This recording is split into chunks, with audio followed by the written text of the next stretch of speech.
Tidak hanya di Eropa, Napoleon juga pernah meluncurkan invasi ke Mesir dan Suriah, yang saat itu masih ada dalam kendali Kekhalifahan Utsmaniyah. Pihak Prancis menyatakan kalau invasi itu dilakukan untuk menjaga kepentingan dagang mereka, dan mereka juga berencana mendirikan perusahaan ilmiah di sana.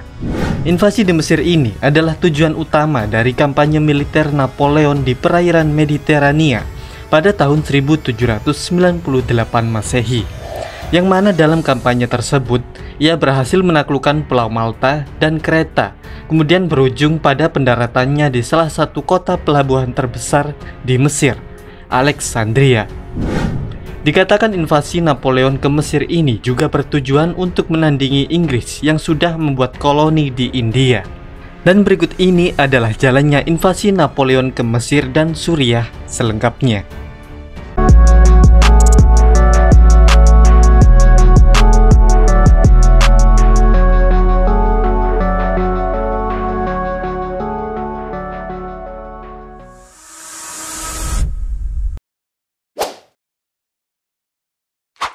Pada akhir tahun 1797, Republik Prancis sudah mendominasi Eropa Barat, sehingga negara itu menjadi salah satu negara adidaya di Eropa, dan mereka menjadi musuh bebuyutan Inggris. Pada waktu itu, Prancis akan berperang dengan Inggris karena Perdana Menteri Inggris, William Pitt the Younger, berusaha membiayai dan membentuk koalisi anti-Prancis kedua. Kemudian Direktori Prancis merespon hal tersebut dan mengumpulkan 120.000 tentara untuk invasi ke Inggris. Napoleon yang masih berstatus jenderal ditunjuk untuk memimpin invasi tersebut. Lalu ia segera menuju ke berbagai galangan kapal untuk menilai kelayakan armada Prancis yang akan dikirim dalam invasi yang bisa dibilang nekat itu. Setelah itu, Napoleon menyimpulkan kalau armada Prancis saat ini belum bisa menandingi angkatan laut Inggris yang sangat kuat. Lalu ia menawarkan jalan alternatif untuk mengancam Inggris secara tidak langsung, yaitu dengan mendirikan koloni di Mesir. Sebenarnya gagasan seperti itu sudah ada sejak tahun 1760-an, tapi tidak dianggap serius oleh para menteri Prancis. Tapi kini, dengan keadaan yang berbeda, gagasan ini terlihat menggiurkan bagi Direktori Prancis. Karena saat itu koloni mereka di Hindia Barat membutuhkan suntikan dana, dan jika invasi ini berhasil, mereka bisa membantu koloninya dengan kekayaan Mesir. Selain itu, letak geografis Mesir yang strategis juga bisa digunakan untuk mengganggu kepentingan Inggris di daerah Mediterania dan India.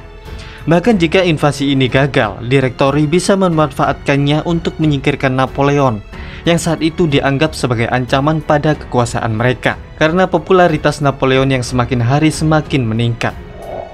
Bagi Napoleon sendiri, invasi ke Mesir ini adalah sebuah langkah besar untuk mencapai tujuannya yang ingin meniru Alexander Agung dan membangun kerajaan timur. Bahkan ia pernah berkata kalau semua reputasi besar datang dari Asia. Karena Direktori memandang tidak ada kerugian dalam gagasan Napoleon itu, mereka pun menyetujuinya. Tapi dengan syarat, Napoleon harus mengumpulkan biaya perang sendiri dan ia harus kembali ke Prancis dalam waktu 6 bulan. Tidak lama kemudian, Napoleon sudah mendapat dana yang dibutuhkan. Lalu ia merekrut pasukan terbaik dari militer Prancis yang berjumlah 38.000 tentara. Dan ia juga memilih jenderal yang paling berbakat untuk membantunya memimpin pasukan. Selain membawa orang dari kalangan militer, Napoleon juga membawa 167 ilmuwan dan cendekiawan yang paling terkemuka di Prancis. Para ilmuwan ini direncanakan akan melakukan penelitian serta memamerkan kemajuan ilmiah Eropa di Mesir. Kehadiran para ilmuwan ini juga akan mengarah pada penemuan batu Rosetta dan lahirnya Egyptologi modern atau kajian dari sejarah, bahasa, sastra, agama, arsitektur, dan seni rupa dalam peradaban Mesir kuno.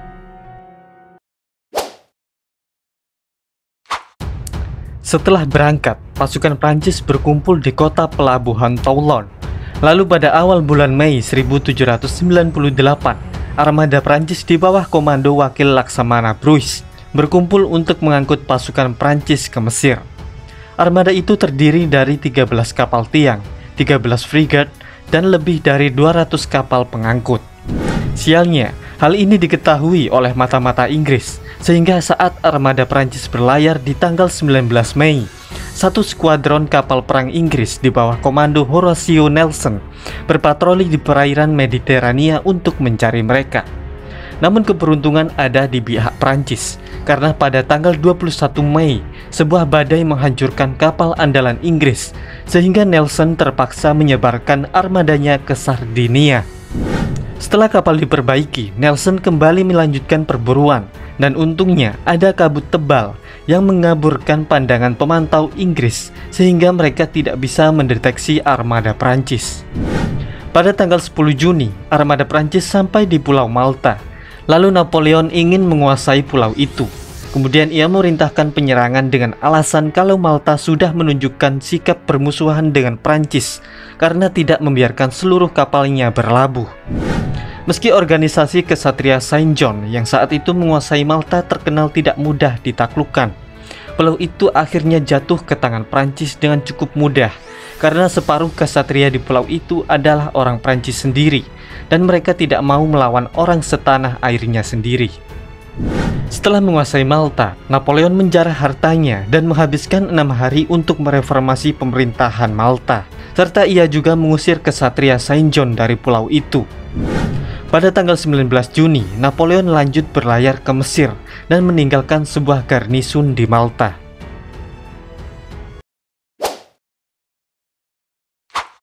Sejak tahun 1517, Mesir sudah berada di bawah kendali Ottoman.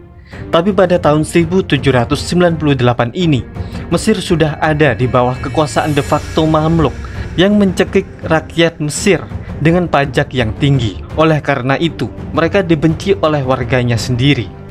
Hal ini pun dimanfaatkan oleh Napoleon dengan menyebarkan pamflet yang menyatakan kalau Napoleon datang karena diutus oleh Allah untuk membebaskan Mesir dari tirani Mamluk.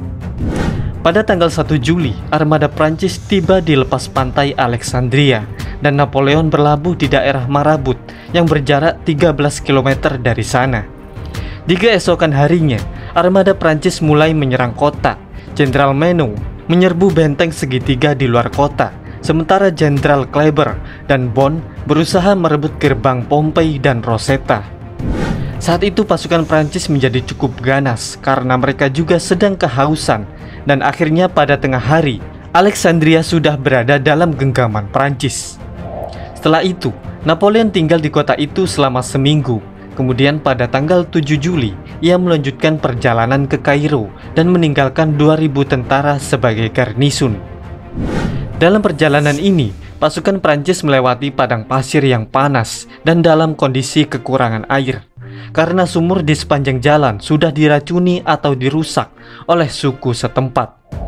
Akibatnya banyak tentara menderita optalmia yang menyebabkan kebutaan sementara. Sedangkan para tentara yang tersesat harus siap dengan sambutan para Mamluk yang mengejar mereka. Saking tidak kuatnya menahan penderitaan ini, beberapa tentara Prancis bunuh diri dan ada juga yang merencanakan pemberontakan. Pada tanggal 10 Juli, pasukan Prancis akhirnya sampai di Sungai Nil. Ada prajurit yang berhalusinasi, bukannya meminum air yang agak bersih, ia meminum air berlumpur, bahkan ada yang meninggal karena kebanyakan minum. Pada tanggal 21 Juli, pasukan Prancis yang berjumlah 20.000 prajurit harus berhadapan dengan pasukan Mamluk sebesar 6.000 kavaleri dan pasukan milisi sebanyak 54.000 felahin yang dipimpin oleh Murad Bey. Meski pasukannya kalah jumlah, Napoleon tidak gentar dalam pertempuran piramida ini. Sebaliknya, ia membentuk 5 divisinya menjadi persegi dan menempatkan meriam di sudut-sudutnya. Ketika pertempuran dimulai, formasi persegi ini benar-benar efektif karena membuat kavaleri Mamluk yang tangguh tidak berguna. Sebab kuda-kuda mereka ketakutan saat pasukan Prancis menodongkan bayonetnya. Hanya dalam waktu 2 jam, pasukan Mamluk berhasil dikalahkan. Ratusan prajurit yang mundur tewas tenggelam karena nekat menyeberangi Sungai Nil. Selama berhari-hari setelah pertempuran, di Sungai Nil banyak prajurit Prancis berusaha mengamankan mayat prajurit Mamluk. Karena prajurit Mamluk ini sering berperang dengan membawa barang-barang berharganya. Setelah tahu Murad Bey berhasil dikalahkan, Ibrahim Bey, yang juga pemimpin Mamluk, meninggalkan Kairo tanpa usaha untuk bertahan, sehingga Napoleon dengan bebasnya bisa menguasai kota itu pada tanggal 24 Juli. Namun kegembiraan ini tidak berlangsung lama, karena pada tanggal 1 Agustus, Nelson akhirnya berhasil menyusul armada Prancis di Teluk Abukir, sehingga terjadilah pertempuran Sungai Nil, yang berujung pada kekalahan telak armada Prancis, yang mana 11 dari 13 kapal tiangnya berhasil disita atau dihancurkan. Dan ledakan dari salah satu kapal menewaskan Laksamana Bruce dan 1000 pelaut Prancis. Kemenangan telak armada Inggris ini membuat pasukan Napoleon terputus dari pasokan dan bala bantuan dari pusat.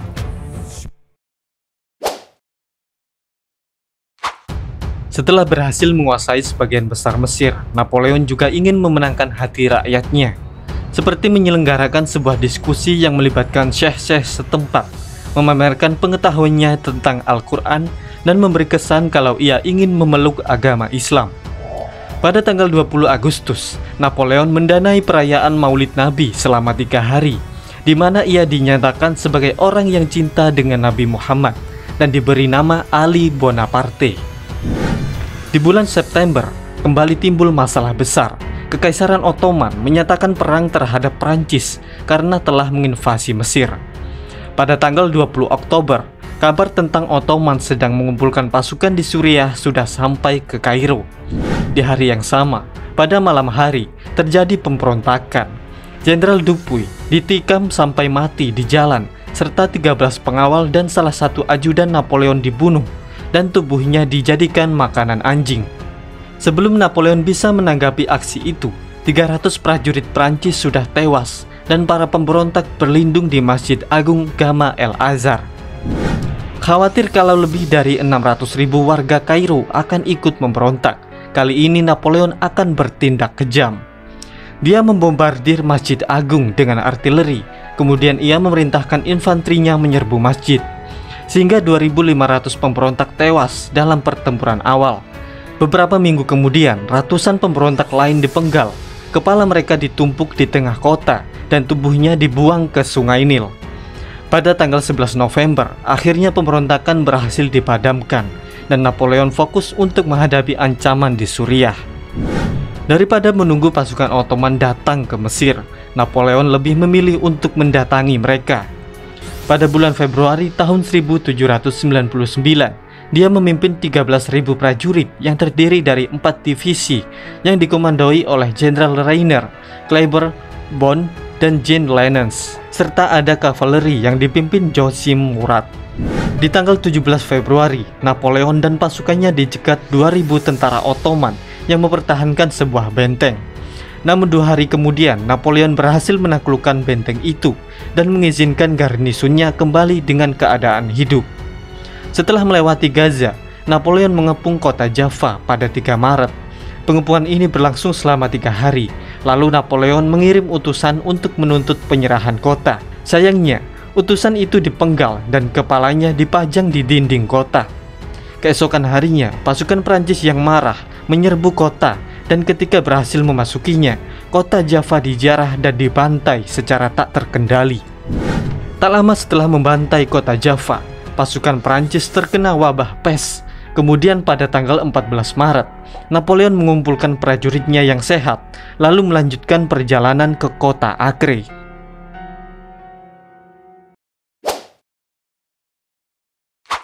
Di tanggal 18 Maret, Napoleon sudah sampai di luar kota Acre, dan ia melihat kalau kota itu memiliki pertahanan yang kuat.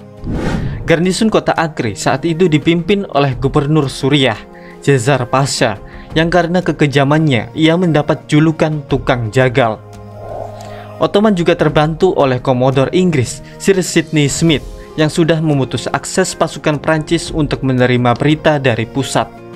Selain itu, Napoleon semakin kesulitan saat armada yang membawa senjata pengepungan beratnya dibegal oleh musuh dan akan dipakai untuk menyerang pasukan Napoleon sendiri. Pada tanggal 28 Maret, Napoleon memulai serangan dan berakhir dengan bencana karena tangga yang digunakan ternyata terlalu pendek untuk memanjat tembok. Setelah berminggu-minggu pengepungan, pasukan Prancis terserang wabah malaria, dan ketika korban dari Prancis semakin menumpuk, Jenderal-jenderal terbaik Napoleon tidak bisa memimpin pasukan karena meninggal dan terluka parah. Pada tanggal 16 April, Prancis berhasil mengalahkan pasukan bantuan Ottoman di pertempuran Gunung Tabor. Namun setelah itu, Commodore Sidney Smith membiarkan satu surat sampai ke Napoleon. Surat itu berisi kabar bahwa perang koalisi kedua telah dimulai dan Prancis mengalami kekalahan militer di Eropa. Setelah menerima kabar itu, pada tanggal 20 Mei, Napoleon menghentikan pengepungan dan kembali ke Kairo. Sesampainya di Kairo pada tanggal 14 Juni, Napoleon mengumpulkan prajurit yang tersisa untuk kembali ke Alexandria. Di sisi lain, Commodore Sidney Smith telah mengangkut 15.000 tentara Ottoman di bawah pimpinan Mustafa Pasha menuju ke Teluk Abokir. Kemudian pada tanggal 25 Juli, Napoleon melawan mereka di pertempuran Abokir, dan pertempuran ini adalah kemenangan terakhirnya di Mesir. Karena tidak memberitahu siapapun tentang niatnya kembali ke Prancis, Napoleon berlayar hanya dengan segelintir perwira. Dalam 41 hari, dia sampai di Prancis, dan pada akhir tahun, ia telah mengambil alih pemerintahan Prancis dengan sebuah kudeta. Di Alexandria, pasukan yang ditinggalkan Napoleon merasa telah dikhianati. Lalu pada 21 Maret 1801, Alexandria diserang pasukan gabungan Inggris Ottoman. Lalu Kairo akhirnya lepas pada bulan Juni, dan pada 2 September 1801, Jenderal Menong menyerahkan Alexandria. Pada tanggal 25 Juni 1802 terjadi perjanjian Paris yang mengakhiri permusuhan antara Prancis dan Kekhalifahan Utsmaniyah, serta Mesir kembali jatuh ke tangan Utsmaniyah.